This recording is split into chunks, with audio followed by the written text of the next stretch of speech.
It is the year 2002, the 877th day since the moon left Earth's orbit and began its epic journey into the great void of intergalactic space.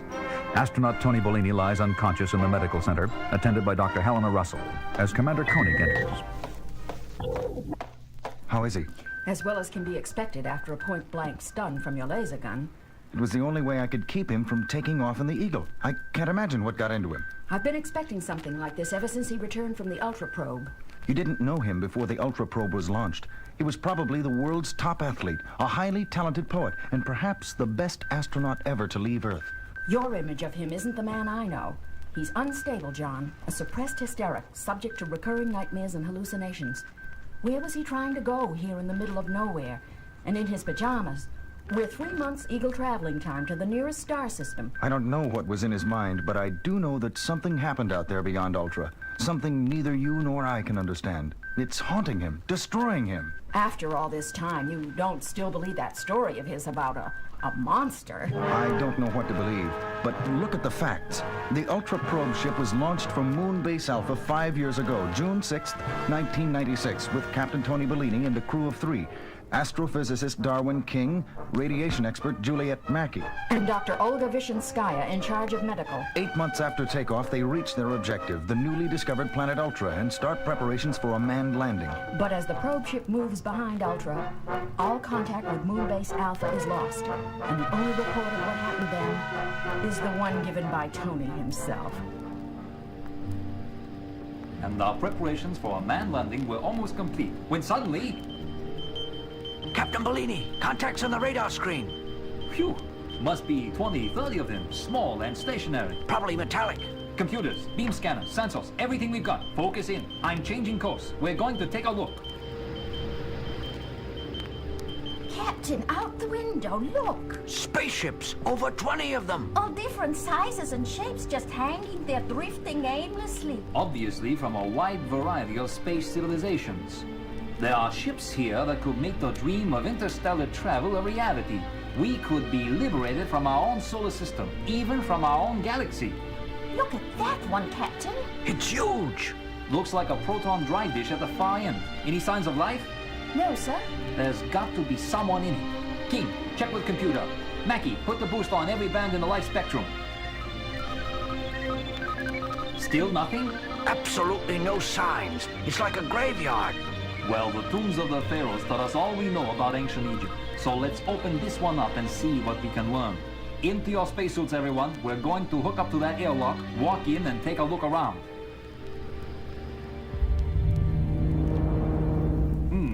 Nothing unusual here. Typical entry corridor. That door ahead looks like it could lead to the main module.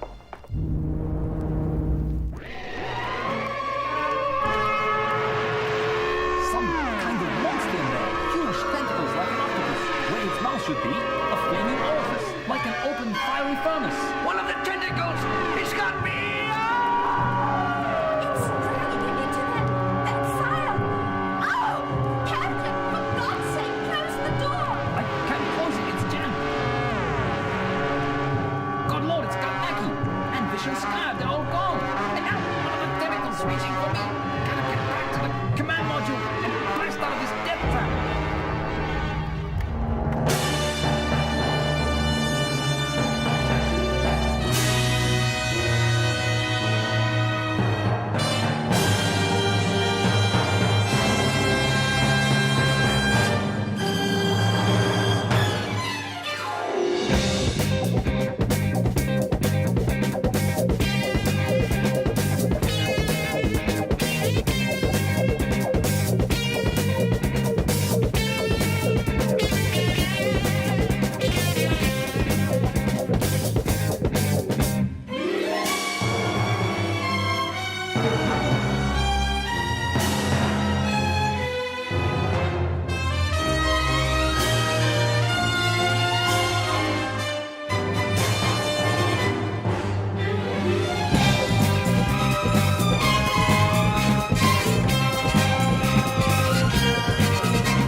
After an incredible 6-month voyage, Bellini made it back to Alpha, alone, more dead than alive.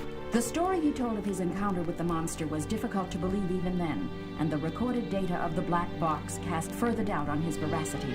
Veracity. I'll never forget the way Commissioner Dixon ripped him apart at the hearing held on Earth when Tony was well enough to attend. Victor and Tony and I just sat there while Dixon... You want us to believe that you, Captain Bellini, went into the jungle beyond Ultra, stood face to face with the dragon, and managed to survive, even though all 3 of your crew were destroyed by it. That is exactly what happened. Well, to put it bluntly, Captain, I think you concocted the whole story to cover up the fact that you bungled the decompression procedure, prematurely opened the airlock, and killed the crew, and you haven't the guts to admit it. But the blips on the black box, they prove his story about the spaceships. They prove only that there were contacts, not that they were spaceships. Gentlemen, the conclusion of this commission is that the Ultra Probe was a total failure, and that you, Captain Bellini, were delinquent in the execution of your duties. Regretfully, I must relieve you of your post. This hearing is closed. So Tony was assigned to an unimportant desk job on Alpha, where he has been ever since, which brings us up to the here and now. What does it all prove, John? Maybe nothing. But why? Why does he break now? It's over 5 years since Ultra. I think it proves that he'll never get over it. That's why I thought Alpha would be better off without him. Perhaps she's right, John. Tony, are you all right? Yes, I'm fine. Tell me, where were you trying to get to? There's nowhere to go. Nothing for billions of miles. I felt there was something out there. You had a nightmare at 0347 last night. Medical computer raised the alarm. I woke you. Yes, that's it. Just a dream. A bad dream, I guess.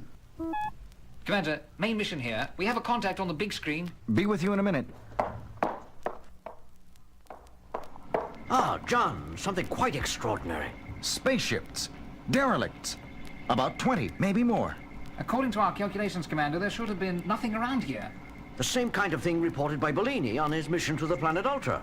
Yes, and last night he had a violent nightmare about his monster. He said he was going out to face it. The monster? Those could be the same ships he saw behind Ultra. But we're billions of miles away from Ultra. Our moon has moved, Victor, and those ships could have drifted too. Something triggered Bellini's nightmare, and... Sandra, increase magnification. Yes, sir. Commander, look. The Ultra Probe ship. Incredible. So was Bellini's story of the monster. Carter, get an Eagle on pad 1 and an escort of 3 others, ready for action. Yes, sir. And Paul, I want backup ships and crews ready for... Tony, Helena, I was about to call you. Look at the big screen. The Ultra Probe ship. So I get a second chance. Any signs of life, Paul? We scanned the whole area, Captain. There's nothing. There never was. I'm taking an Eagle up with an armed escort of 3 others. Carter is getting it ready. Would you be willing to come with me? Will, I insist.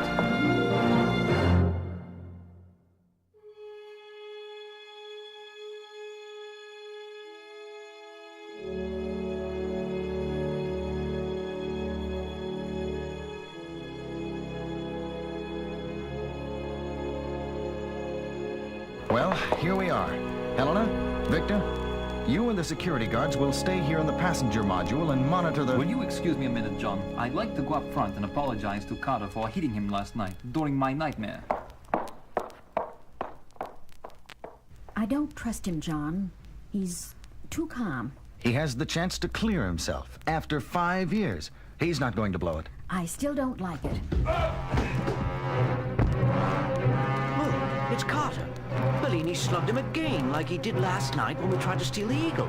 Tony, for heaven's sake. Sorry, John, but it's my enemy, and I deserve first crack. I'm taking Eagle 1. Sorry about Carter. Stop him, John. Too late this time, baby. He's separating the command module and leaving us here in the passenger module. Eagles 3 and 4, immediate liftoff. Tail Bellini, he's in Eagle 1. Eagle 2, jettison module and move to pad 1 to pick us up. A little while later, Carter, fully recovered, is at the controls of Eagle 2 as they approach the lifeless Ultra Probe ship, still attached to the huge alien derelict ship. Eagle 3 to Eagle 2, Bellini is lined up with the airlock on the probe ship. He's made a perfect docking. Okay, Eagle 3, stand by. Alan, line up for a docking on the main module. Helena, any life signs? Nothing. Wait. Something An alien life form? No, just Bellini.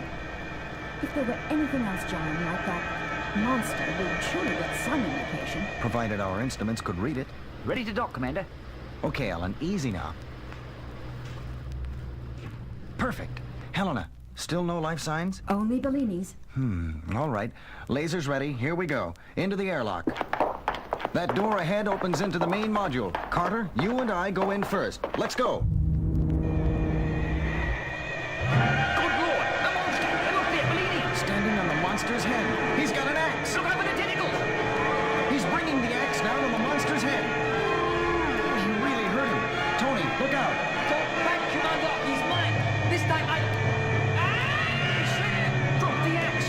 He's falling. Tony! The monster! It's got him! Oh, Lord. Fire all lasers. They don't seem to have any effect. Keep firing.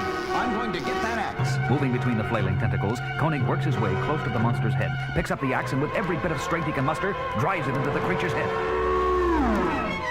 You got him! Yeah, but what a price to pay.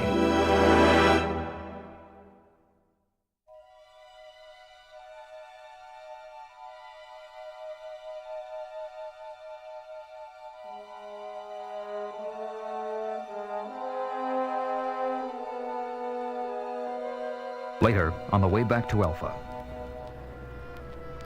Poor Tony.